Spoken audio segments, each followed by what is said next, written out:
Okay. So the names that you see here are the co-PIs of this IGERT training program. So I'll give you an overview of why, what is the objective of this IGERT, what is the vision.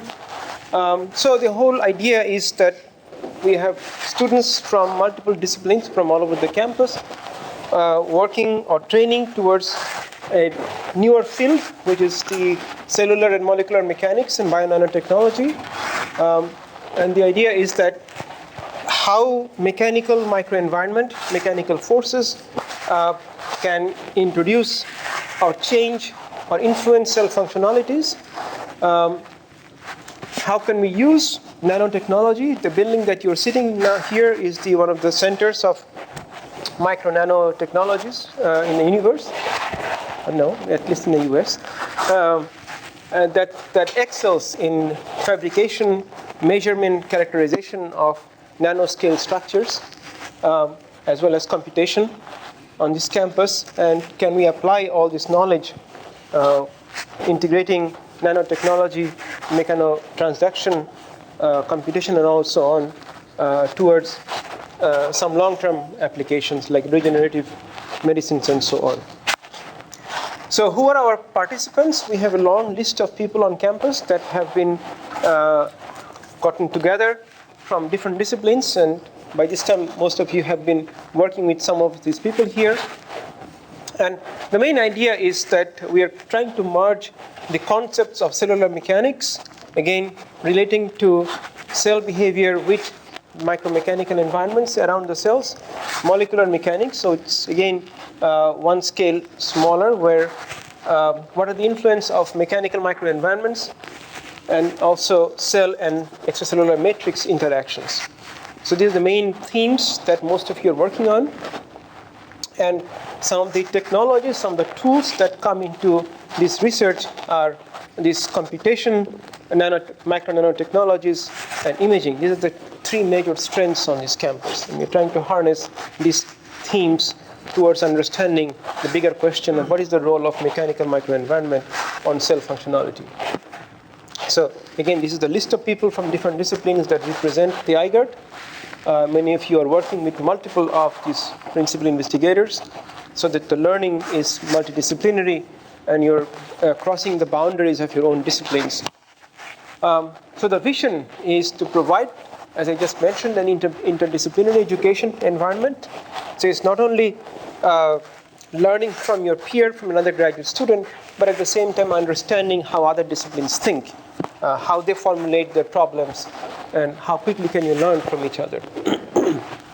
So again, the idea is innovative thinking and critical thinking that process beyond your disciplinary boundaries. And we hope that by this process and some of the components that I will mention, that we also produce leaders in the field, that you can think again beyond the box and begin to think how and what are the steps that you need to take to create the new field of knowledge. So we want leadership from the students, from the trainees. That's the whole goal. So what are the components of this IGERT? What are the process that you go through? One is the co-advisement. Most of you, I know that you're working with multiple professors on this campus, multiple disciplines. We have interdisciplinary curriculum. So many of you are taking courses that are not only defined by your own home department, but also the courses that are being developed.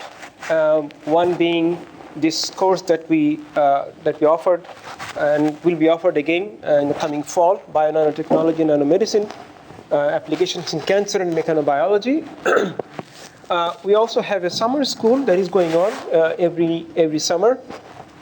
And I get a little bit more detail, but this has both hands-on training as well as lectures in the mornings. You are participating in seminar series and this kind of symposia that is going on today. The seminar series is mostly that you guys organize. You invite speakers amongst yourself, as well as faculty members on campus, as well as outside. So something that you are taking the initiative, which is again towards the idea that you create leadership skills from yourself. And then international experience. all the IGERT students are required to go and spend some time in some international labs for some quite an extended period of time. For example, I will show that some of you are going to Singapore this summer, some of you are going to Germany. So many of you are spending whole summer in these international labs. Again, the idea is think way beyond our disciplinary borders. The labs that you'll be going are set up in a different cultural environment, in a different scientific operational modes, and we hope that by these exchanges where you do real research at the same time, begin to understand much bigger view of research and multidisciplinary environments. So in the one of the components of the IGERT is the learning from different labs, learning from different techniques from different labs. So here are some of the examples. For example, if you do rotations among different labs, what are the choices from which you can learn different methodologies, different tools? If you spend some time in each of these labs, then you learn from the graduate students from another lab and learn hopefully much faster than you would learn by doing the whole thing from the scratch. So these are different components of this IGERT traineeship. As I mentioned, summer school, one is coming up soon. And again, you will have lectures in the morning. These are the topics of the lectures that will be given.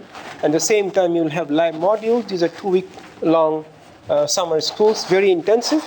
But we hope that this is very short duration time, but you learn quite a bit by being in the labs and carrying out experiments by yourself. So if someone is not used to, is not familiar with microfluidics coming from biology, this will take you right to the lab and you will do experiments with microfluidics. Someone from engineering who has not done cell culture before, this is the opportunity to learn cell culture by yourself. So very fast track, intensive 2 weeks summer course. And again, in the summer courses, you meet other graduate students from other disciplines, and that's when you begin to learn about each other that you'll be working towards your research in the coming year. So this is a picture, happy faces by the end of this intensive summer program. And I think overall, the reaction was, it was hard work, but it was very fulfilling. And I hope this will be the case this summer as well. I mentioned about international experience. So these are the some of the partner institutions. I know my students and Marnie Popa's student, you're going in Germany this summer. Let's see, there's too many here. So we have Cambridge, we have, where is Tsinghua? Now this is the international, domestic, all of the partners that we have. So the idea is we are not only in UIUC based, but it goes way beyond UIUC's borders. Rotations for new students. This is also required by the new students. And these rotations, again, is to learn in UIUC from different labs. These rotations have significant impact on your own research. There are many advantages. I know when my student goes to some other's lab on campus, they can learn quickly from other students, and faculty member can have interactions with the students. So it's a very positive experience as well. So this is another part of this IGERT traineeship. So who are you in terms of the IGERT current trainees? We have 18 overall trainees, and I hope most of you know each other by now. And this is the demographics, where they come from, which departments they represent, and we'll have few more coming this fall, 9 of them. I think most of them have accepted our offers, and it's again a very rich group of students. They're essentially some of the best students that diverse departments on campus have nominated, and they have been accepted. So, in other words, the group of these IGERT trainees are some of the best on campus, representing different departments. Here are some of the current trainees, and you must have seen some of their posters. I was quite impressed by the posters. So I was supposed to judge them. I don't know how to judge, because they're also excellent. So what I would like to do is, in case you haven't met each other, when I have these pictures, if you just stand up so that others can see, and rather than I tell your name. So, Elise, Heather, and Annika. Okay. All right. Next page is Eric. Eric is here. Eric. Lucas, Hamid, and Shin. Shin time? Okay. Okay. And Daniel, Jonathan. All right. So I have seen some of the posters. Suma, Caroline, Joshua, and Sam. Okay. And finally, Gus, Laura, and Huey.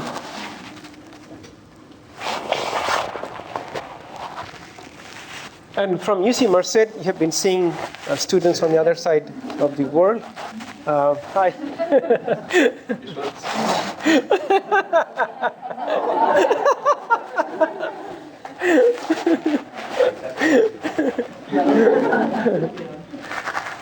Okay, so that's all I wanted to say about the IGERT. You get an overview of what is expected from you. It's a multidisciplinary learning from multiple ways, not only sitting in classes and in your labs. So we want your comments, your feedback. There'll be panels coming up, and again, we'd like to hear from all of you as much as possible. Any question from anybody?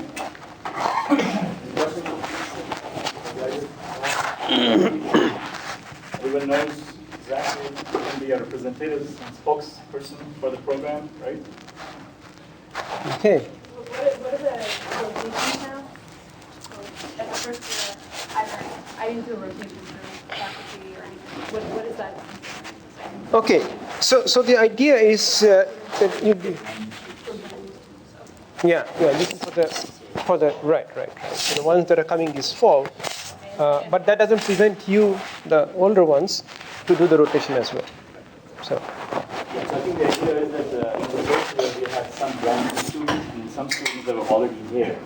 So there are some of you that actually were already in labs, working across multiple labs. So the rotation in spirit is supposed to be the idea that you get exposure to different labs. So the ones that are already there, there's no point going back and kind of doing that. So we just want to make sure that you truly are experiencing multiple labs. Like in your case, that you're already really embedded in Bill King's lab and working with Supriya in the future and myself. So for brand new students, we are making sure that they go through 3 labs. Yeah. But in case you feel like that, I want to learn this particular technique in other labs, you're always very welcome. Yes, absolutely. Okay. Okay. Thank you. And?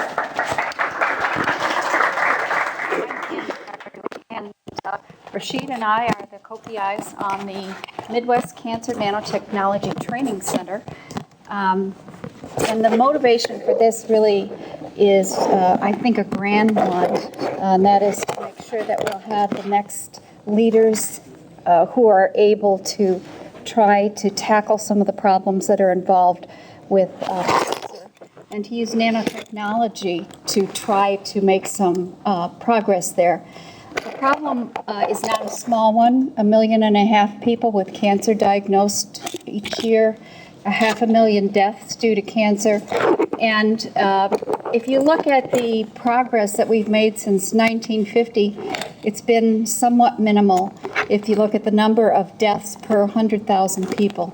So there's really the hope that by using new technologies, new approaches with nanotechnology, that we'll be able to make a bigger dent in this graph and hopefully move that down in future years. And we're depending upon you to really lead that downward progress.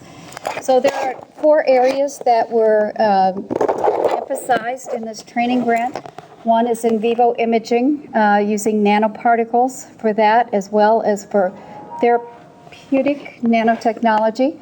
So to be able to image and then to treat using nanotechnology. Then ex vivo diagnostics, looking for DNA circulating tumor cells or protein biomarkers so that you can detect tumors. And then mechanobiology and nanotechnology to try to understand better how cells can escape, about the kind of environments that are really helpful in getting these tumors established so that we might be able to interrupt that cycle. We have 28 people on campus who are involved in this whole process. It's really been a very interactive group, I have to say. These are the names of the people that are spread throughout campus. It's not really localized in just one end of campus. And these are the characters who are involved in this program. So you see up here the people involved in ex vivo diagnostics. Here's the imaging people. Here we have the mechanobiology and nanotechnology, and then the therapeutic nanotechnology, and then the cancer biology, trying to tie everything together to really make progress in diagnosis and treatment of cancer. So when I say this has been an interactive group, if you look before this whole process started, there were some of us who were working with other groups, but since the initiation of this training grant, there's been additional collaborative efforts that have taken place, and I told Rashid last night, or this morning, that I could actually update this because we've been working with a number of labs, Jimmy and June and Steve. We talked yesterday with Brian's group, so it's really been a wonderful chance to be able to see what people in other areas of campus are doing and how we can work synergistically to try to make some progress. So this is our world as we know it, I guess. If we look here at the hub in the center, the University of Illinois, but we certainly want to include anybody in California as well.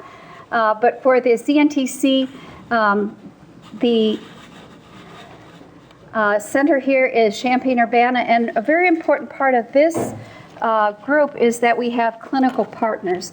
And so we have 4 clinical partners: Mayo Clinic, the University of Illinois in Chicago, WashU, and the Indiana University School of Medicine. And these are some of the people who are involved in active projects and collaboration, clinicians who are working on cancer projects with people in our group. And we hope to even extend and multiply the number of collaborations with our clinical partners as time goes on. Oops. Okay, so if you look at, oh, that really skipped forward a long ways. Okay, here we go. So if you look at the vision for the CNTC trainees, it's really very similar to what we saw with the IGERTs, and this is to try to provide an interdisciplinary and integrative educational environment, and to train pre-docs and postdocs so that they can be critical thinkers and work with other people, do team building, to try to have foster leadership and communication between groups across campus. So for the selection of the trainees, this has been done for this year. There was a 2-page proposal that was submitted, and then that was reviewed by an independent faculty group, and then the final funding decisions were made by the executive committee. And this is a group that included students as well. So overall, there have been 16 trainees that have been appointed. You can see the affiliation of these students with the different groups on campus. And our goal from here on in the future is to try to increase the participation from trainees outside of engineering. We love our engineers, but we'd like to extend that to try to get some more cancer biologists to really get people working together to complement each other's strengths. And we want to include in this also, if we can, students from underrepresented groups. We had a total of 8 new slots that were open this year, and the offers have been made to these individuals. You can see the distribution of people here. And these people will be beginning in the fall of the coming semester. So the components of the CNTC you'll see is similar in some ways to the IGERT, and yet has some distinctive quality as well. Part of it is the co-advisement to try to ensure that a student is able to work with another advisor, so that you would have a person to go to if you have questions, that you would be able to have another home place to go. The interdisciplinary curriculum is also a part of the CNTC, as it was at the IGERT, which you have already heard about. And then this course, which we started last semester, or at the fall semester of 2011, will be offered again in the coming semester. The same cast of characters will be teaching, and it will change the order a little bit. We decided this year to start out with the cancer biology, to try to get everybody really involved and really excited about trying to figure out something related to cancer. And then we'll continue on with some of the other groups. Rashid is going to talk about nanotechnology and nanomedicine. Kathy Murphy talks about therapeutic, diagnostic, and imaging nanotechnology. And then Taher will be talking about cellular mechanics. And so all of these are together, I think, form a really nice core. And what we did this last year was to have the big project at the end of the semester be a grant that was written by 4 people, all from different areas of study.